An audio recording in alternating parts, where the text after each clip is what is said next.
বিগত ফ্যাসিস্ট সরকারের আমলে ৬টি সৌর প্রকল্পে দুর্নীতি হয়েছে প্রায় ৩,০০০ কোটি টাকা, যার মধ্যে কেবল জমি কেনা ও অধিগ্রহণের নামে লোপাট হয়েছে প্রায় ২৫০ কোটি টাকা। নবায়নযোগ্য জ্বালানি খাতে এমন দুর্নীতির চিত্র উঠে এসেছে ট্রান্সপারেন্সি ইন্টারন্যাশনাল বাংলাদেশ টিআইবির গবেষণায়। নুরুদ্দিন খানের প্রতিবেদনে বিস্তারিত।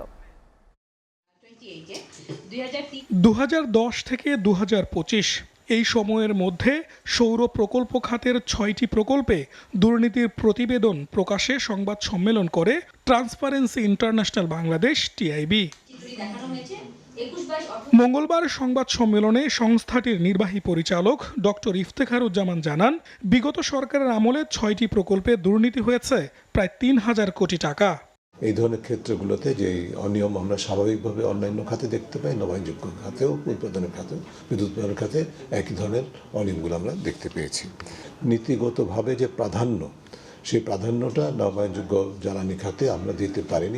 প্রশ্ন তোলা হয় ভারতের সাথে আদানি গ্রুপের চুক্তি নিয়েও। চুক্তিতে অস্বাভাবিকভাবে বেশি দাম ধরা হয় বিদ্যুৎ ও কয়লার। এতে দেশের বিপুল পরিমাণ আর্থিক ক্ষতি হলেও চুক্তি থেকে সহজেই বের হতে পারবে না বাংলাদেশ।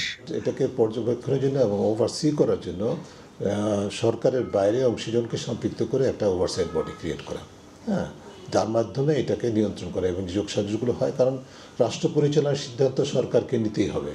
টিআইবি গবেষণা বলছে, বিদ্যুৎ খাতে বিদেশি বিনিয়োগের মাত্র ৩.৫% ব্যবহার করা হয়েছে নবায়নযোগ্য জ্বালানিতে, এবং বাজেটের ক্ষেত্রে যে অর্থ ব্যয়িত হয়েছে তার খুবই অল্প ৩.৩%।